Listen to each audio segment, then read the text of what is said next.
Hey everyone, this is Tim from YourSixStudios. Today in this video, I'm going to show you how to fix if you cannot enable your PS5 Pro as the primary console or console sharing offline play. So if we go on down to users and accounts right here and scroll on down to other and then go to the right, console sharing offline play. Now we don't have the ability to enable it. So if we have another PlayStation 5, we want to go to that PlayStation and then disable it and then come back to this screen. Now, there's another way that you can do this if you don't have access to it anymore. So if I go over to a web browser, go to just playstation.com and type that in, then sign in with your email address in the top right, and you should be able to choose your account now.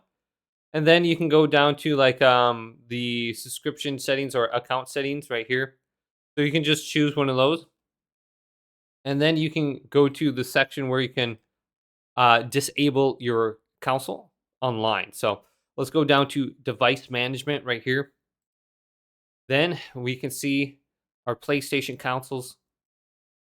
Then we can go to deactivate all consoles right here. So I got my PS4 and my PS5. You can deactivate them all just simply right here, and you should be good to go. Go back over to your PlayStation 5 Pro now, and you should be able to enable it very easily.